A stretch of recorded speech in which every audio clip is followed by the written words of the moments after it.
எல்லோருக்கும் வணக்கம். நம்ம வீடுகள்ல சாதாரணமா யூஸ் பண்ற கரிக்கட்டைகளுக்கும் பிரம்மாண்டமான வானியற்பியல் அதாவது ஆஸ்ட்ரோபிசிக்ஸ் கோட்பாடுகளுக்கும் நடுவுல ஒரு சுவாரஸ்யமான தொடர்பு இருக்குன்னு சொன்னா உங்களால நம்ப முடியுதா? இன்னைக்கு நம்ம அலச போற விஷயம் அப்படிப்பட்ட ஒரு வித்தியாசமான பரிசோதனையை பத்தி தான். ரொம்பவே சிந்தனையை தூண்டுற இந்த ஒரு விஷயத்தை பத்தி வாங்க விரிவா பேசலாம். சாதாரண கரிக்கட்டைகளை வச்சு ஒரு பல்பை எரிய வைக்க முடியுமா? கேட்கவே ரொம்ப ஆச்சரியமா இருக்குல்ல.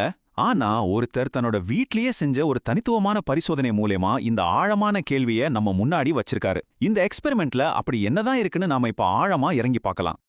இந்த பரிசோதனையை செஞ்சவர் ரொம்ப எளிமையான ஒரு விஷயத்திலிருந்து தான் ஆரம்பிக்கிறாரு. அதாவது சாதாரணமா கிடைக்கக்கூடிய ரெண்டு கரிக்கட்டைகளை ஒன்னோட ஒன்னு இணைக்கிறாரு. இதுல ஆச்சரியப்பட வேண்டிய விஷயம் என்னன்னா, ரொம்ப நாட்களா இணைக்கப்பட்டிருந்தும் அதோட மின்சக்தி துளி கூட குறையாம அப்படியே மெயின்டைன் ஆகுதுன்னு அவர் சொல்றாரு. இதுதான் இந்த முழு எக்ஸ்பெரிமெண்ட்டுக்கும் ஒரு பேஸ்மெண்ட். இப்போ கொஞ்சம் டேட்டாவுக்கு வருவோம்.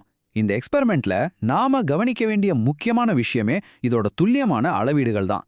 மல்டிமீட்டரை வச்சு செக் பண்ணும்போது ஒவ்வொரு கரிக்கட்டையும் தனித்தனியா சுமார் 1.6 வோல்ட் மின்சாரத்தை உருவாக்குது.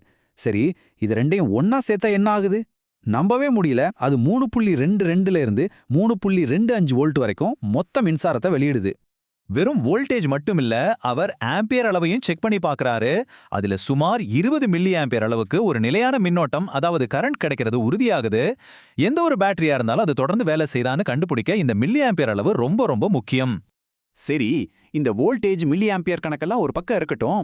இதனால பிராக்டிக்கலா என்ன நடக்குது? அதுதான் ரொம்ப எக்ஸைட்டிங்கான விஷயம். அவர் காட்டுற அந்த அளவீடுகள் ஒரு சின்ன மின் விளக்க ரொம்ப வெற்றிகரமாகவும் பிரகாசமாகவும் ஒளிரச் செய்ய போதுமானதா இருக்கு. எந்த ஒரு வெளியோல் உதவியும் இல்லாம வெறும் கரிக்கட்டைகள்ல இருந்து தொடர்ந்து ஒரு பிரகாசமான வெளிச்சம் கிடைக்கிறது நிஜமாவே ஒரு மேஜிக் மாதிரி தான் இருக்கு.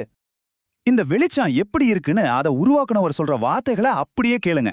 பழுப்பு கலந்த ஒரு வெள்ளை நிறம், வார்ம் ஒயிட் லைட். ஆனா இது மஞ்சள் கிடையாது. இது கேட்கும்போதே அந்த பல்ப் எரியற காட்சி நம்ம கண் முன்னாடி தத்ரூபமா வருதுல்ல. இது ஏதோ சாதாரணமா எரியற ஒரு பல்ப் கிடையாது. இந்த குறிப்பிட்ட நிறமே உள்ள நடக்கிற அந்த வித்தியாசமான கெமிக்கல் ரியாக்ஷனை காட்டுதுன்னு அவர் விவரிக்கிறாரு. சரிங்க, இது எல்லாமே பார்க்க நல்லா இருக்கு. ஆனா இது எப்படி சாத்தியம்? இவ்வளவு தொடர்ச்சியான குறையாத மின்சக்தி எப்படி கிடைக்குது? வெறும் கரிக்கட்டைகள் எப்படி இந்த எனர்ஜியை தொடர்ந்து கொடுத்துட்டே இருக்கு?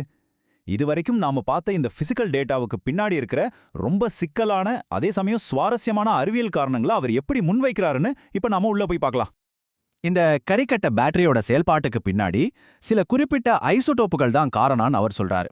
அது என்னன்னா கார்பன் 14, நைட்ரஜன் 14, அப்புறம் பொட்டாசியம் 40. கேட்கவே ரொம்ப பிரம்மாண்டமா இருக்குல்ல. வானியற்பியல்ல, அதாவது ஆஸ்ட்ரோபிசிக்ஸ்ல பயன்படுத்தப்படுற இந்த ஆழமான அறிவியல் வார்த்தைகளை அவர் தன்னோட சாதாரண கரிக்கட்ட பரிசோதனையோட இணைக்கிறாரு. இந்த 3 விஷயமும் தான் மின்சக்தி குறையாம தொடர்ந்து கிடைக்க முக்கியமான காரணம்னு அவர் உறுதியா சொல்றாரு. இந்த டெக்னிக்கல் வார்த்தைகளை கொஞ்சம் ஈஸியா புரிஞ்சுக்க ட்ரை பண்ணுவோம். அவர் குறிப்பா இந்த பொட்டாசியம் 40 அப்படிங்கிறத ஒரு நிலையற்ற சேர்மம், அதாவது அன்ஸ்டேபிள் காம்பவுண்ட் அப்படின்னு சொல்றாரு. சிம்பிளா சொல்லணும்னா, இந்த முழு எக்ஸ்பெரிமெண்ட்டுக்கும் ஒரு மெயின் மீடியமா செயல்படுவதே இந்த நிலையற்ற தன்மை கொண்ட ஐசோடோப் தான்.